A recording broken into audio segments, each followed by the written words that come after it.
Digital Trust Enterprise Framework. Yes, the Digital Trust Enterprise Framework has come from ISACA, and it aims to classify, consolidate, and help you measure digital trust. Because if you notice, in last few weeks we've been talking about digital trust. What is digital trust? What does digital trust constitute of? Now, all those definitions, all those concepts are individual, and everyone has an opinion. Everyone has an idea on how they see digital trust and what does it constitute. But then, being in ISACA as a board member, I know that there is something called Digital Trust Enterprise Framework from ISACA, and I wanted to talk about it in detail because that's a structured approach to measuring and managing digital trust in an organization. So I happen to meet and I happen to have today none other than Rolf von Roessing, who's an expert and who has contributed to this framework in its building. And he's going to share us his wisdom on what is Digital Trust Enterprise Framework. So let's go and talk to him.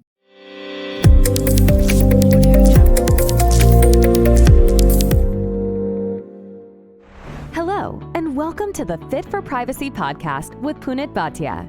This is the podcast for those who care about their privacy. Here, your host, Punit Bhatia, has conversations with industry leaders about their perspectives, ideas, and opinions relating to privacy, data protection, and related matters. Be aware that the views and opinions expressed in this podcast are not legal advice. Let us get started. So here we are with Rolf. Rolf, welcome to the Fit for Privacy podcast. Thanks for having me. Hello. It's a pleasure to have you.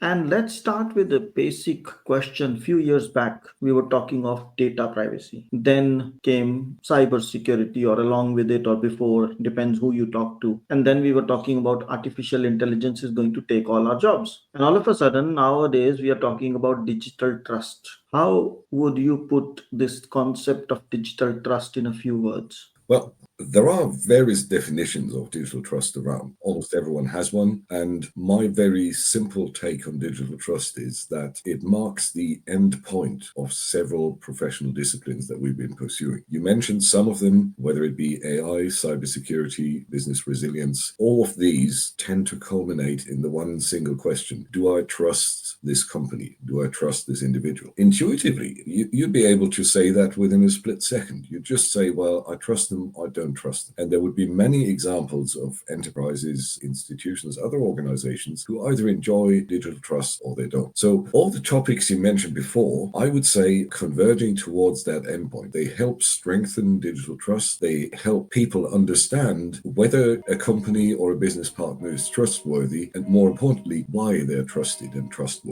So I suppose my simple definition to sum this up is digital trust is both the objective and also the overarching concept that we need to look at when we do cybersecurity, when we do risk management, and all the other things, which are effectively a means to an end. That's a very good definition, and that prompts me to ask, because you kind of put a can of worms here, it's kind of proverbially. So how do you see this digital trust being constituted of? So I see in your head, or I realize, some components that make up the digital trust. So how would you kind of demystify this digital trust concept into some components? I think that's quite straightforward, actually. If you say digital trust is the sum of all these things, then there are only two, if you will, natural states: trusted or not trusted, or maybe marginally trusted. So what we need to do is then to ask ourselves, how can we transition what used to be analog trust, like I shake your hand or I go to a shop, hand over cash in exchange for a product? How do I transform that and move this into the digital world, where relationships are much more ephemeral, they're momentary, they are transient? And in many aspects, and you talked about AI earlier, so let me illustrate this. In many aspects, the digital world is radically different from our physical world, like in my village here in Switzerland, simply because people, actions, transactions, and other things may not be what they appear to be. If you take deepfakes, avatars, other things as an example, it just shows that digital trust is something you must have, but it's also very much at risk, because what you see isn't what you get. So how can we achieve this? I suppose we have to move away from our analog traditional concept of absolute trust. Nowadays, in the digital world, it is a probability of truth and trust. So you have to find ways to measure, audit, assess, confirm digital trust by various means. What I mean by that is mainly you need metrics, measurements, controls, maturity levels, evidences, artifacts of trust that all have to come together for people to form a realistic picture of, do I trust this thing or don't I? So it's a multifaceted problem, I should say. It is a multifaceted problem. And there are two things I'm curious to ask you on that. In one dimension, what are the facets of this? Like we spoke about a few minutes back, there's the privacy aspect of it, there's the security aspect of it. Some people say there's the risk aspect of it. So what are the facets of it? And then eventually I would like to ask the second part later. Probably we go deep into this one first. Yeah. Sure. So let me answer this from the back end. As you know, at ISACA, we looked at the question of digital trust, how to define it, and how to conceptualize it such that you have a thing like a framework that tells you what are the components, the constituent parts of digital trust. And what we did then was, starting from this thought, we defined several domains in which digital trust is defined and shaped and decided. Underneath each domain, and this is part of the framework thought, we identified several trust factors that constitute the domain and therefore bring life to the domain. And then you can go further down, more detailed on all these things, saying, well, if I have all these trust factors, if I have all these measurable quantities, these items that I'm looking at least I get a fair notion of the level or the score of digital trust that you can expect when you're dealing with this entity or with this person. So we try to give it a regular shape in terms of what do you need, all these little things for digital trust. There are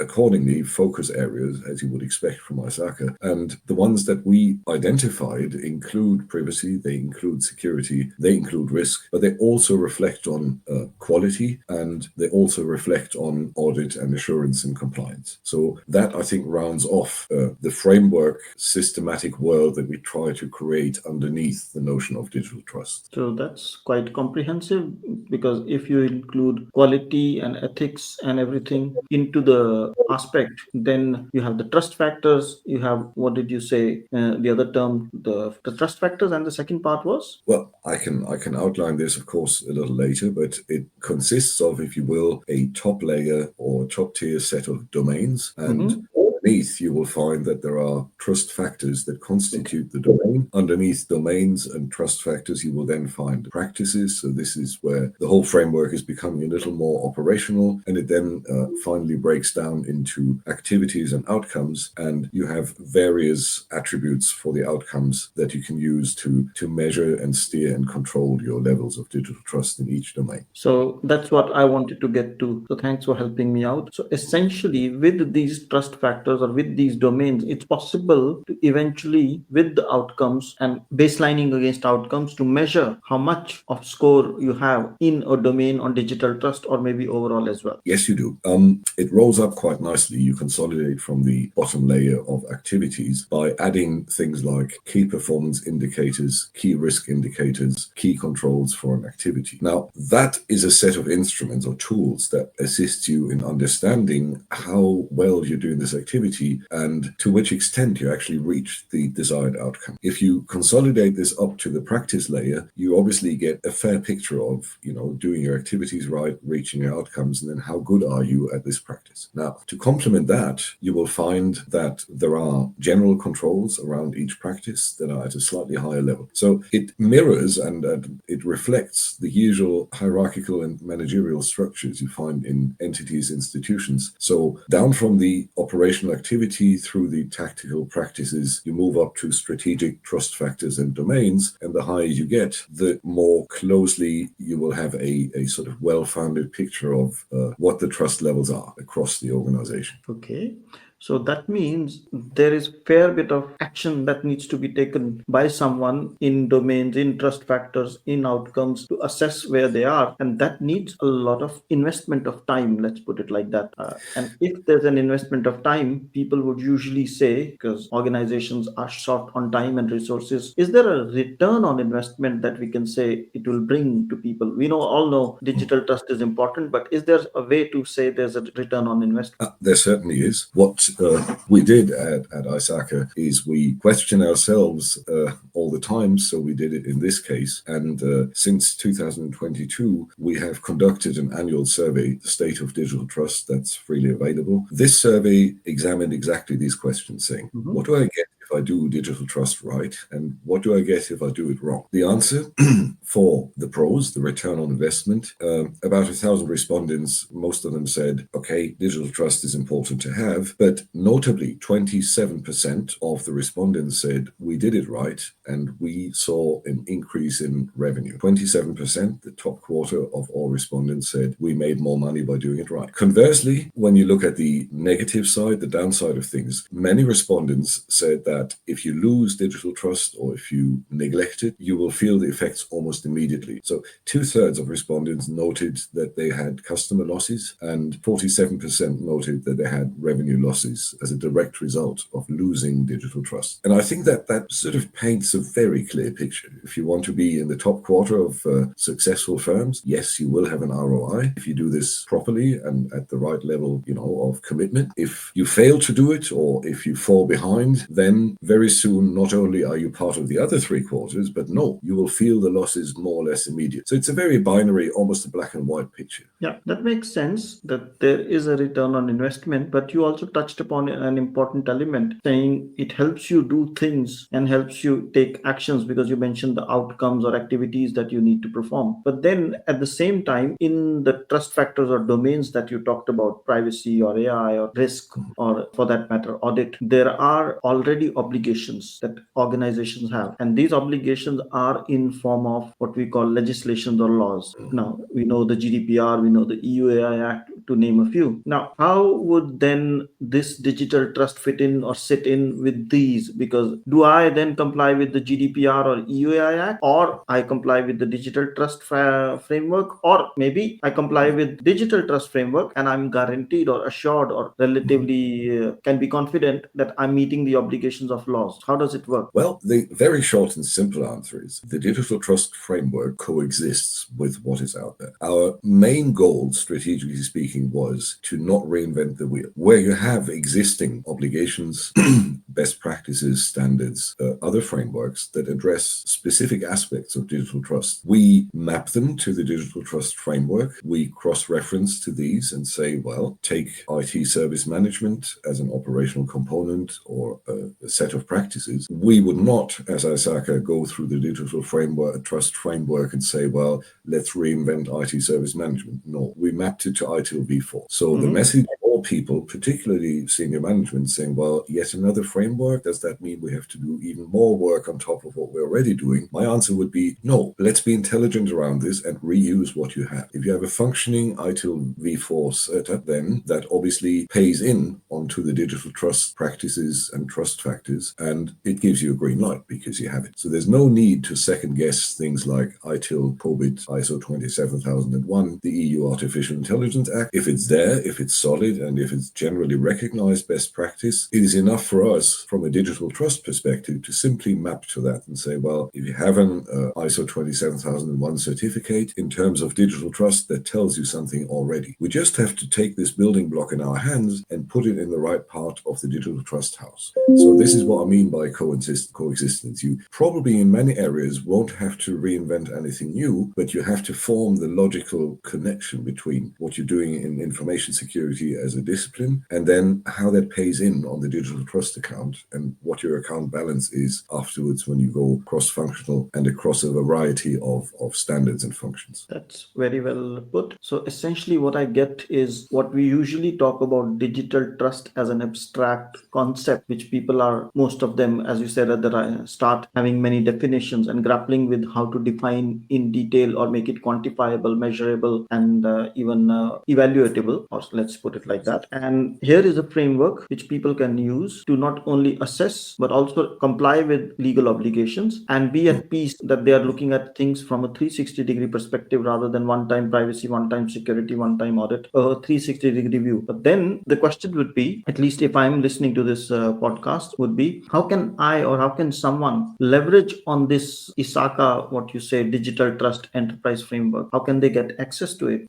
It's a good question. So let me just very briefly describe where we're coming from and where ISACA is going with this. So initially, developing the underlying model and the framework was an exercise that looked like, let's create another framework, but let's also map and leverage what we already have. So it fits, it complements, but it doesn't replace or it doesn't contradict what we have. As a second step, it was published as an e-publication, which is available for members. It's free. You can access it through the ISACA bookstore by logging in and then going to that resource and getting yourself access. The artifacts that you have on top of that are several documents. For instance, you have a written implementation guide. There will be a written assurance and audit guide for our audit profession. And our next iteration is likely to be a living ecosystem that will allow users to actually use this in real time, use it live rather than having to go through printed or electronic publications that are linear. So what we're looking at, and I think what's absolutely needed, is a full living digital ecosystem, not unlike the Google, AWS, or Apple ecosystems. And ideally, once you're in there, you would be able to both define your own role or your own view or perspective on things. Are you an auditor, a risk manager, or a security manager, as well as being able to interact with other ecosystem inhabitants, for instance, to look at their badges, their scores, or other things. And in between, you'll obviously find that there are other parties who provide solutions, widgets, things. So the long-term goal is to make this into an ecosystem, which is the E in DTEF,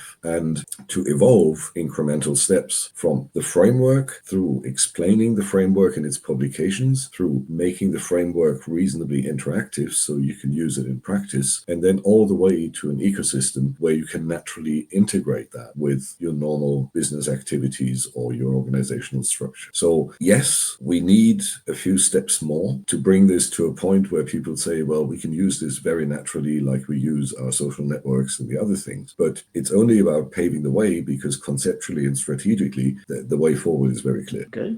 And if there's this framework, I'm assuming and guessing that there is also some guidance or learning opportunities available for people to get used to it and get to understand it? Yes, there are.